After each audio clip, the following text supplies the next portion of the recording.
When a proud Texas ranch owner set out on his first cruise with his loyal companions, no one expected the journey to turn into a storm of fear, caused not by nature, but by one man's terror of the sea. But when a quiet, elderly professor took control and did the unthinkable, everything changed. Sometimes, the only way to conquer fear is to be thrown into it. Once, a wealthy ranch owner from Texas named Mr. Jameson decided to take a cruise across the Gulf with a few of his closest friends and staff. It was a beautiful morning. The sky was clear and blue, the sea calm and peaceful. Everyone was excited for the journey, everyone except one man. Among them was a gentleman named Clark, a respected banker who had never stepped foot on a boat in his life. At first, he tried to hide his fear, but as the coastline disappeared and the boat swayed with the waves, his fear took over. Clark's face turned pale. His hands shook. Soon, he was screaming and holding onto the deck for dear life. "We are all going to die." He cried, again and again. No one could calm him down. The others grew tired and annoyed. For 2 days and nights, Clark didn't eat, sleep, or stop panicking. What was meant to be a joyful trip had become a nightmare. Mr. Jameson, who had looked forward to this cruise for years, now sat and worried. "Should we turn back?" he asked himself. "This man is ruining everything." Just then, an old man named Professor Elliot stepped forward.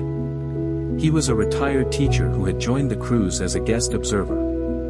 He said, "Mr. Jameson, if you allow me to handle this my way, without question and interruption, I believe I can help." Jameson was desperate. "Do whatever you must," he replied. "If you succeed, you'll be well rewarded." Professor Elliot nodded. He walked to the deck and told the crew, "Throw him overboard." The sailors froze. "Is this some kind of joke?" one asked. "No joke," Elliot said calmly. "You have my words, do it." Hesitantly, they grabbed Clark, who was still screaming, and threw him into the sea. The water swallowed him. For a moment, all was silent. Then he burst back to the surface, flailing, coughing, terrified for real now. He screamed, "Help," and sank again. "Pull him back up," Elliot commanded.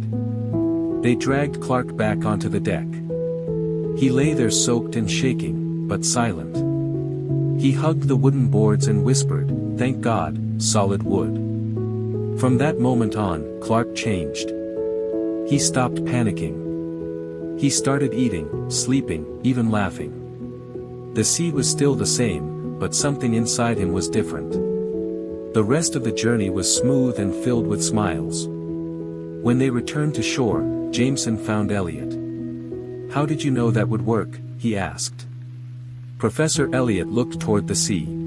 "Because I did the same with my heart," he said. "Years ago, I loved my wife deeply. But I was so afraid of losing her, I smothered her with my fear, doubts, questions, anger. Eventually, she left me. I was alone. That silence was like drowning. But it made me realize what I had lost. I changed. And she came back." He paused, then added, "Fear grows bigger in our minds than in real life. But when we face it directly, we learn how small it really is, and how strong we can become. Sometimes life pushes us into deep water not to drown us, but to teach us how to swim."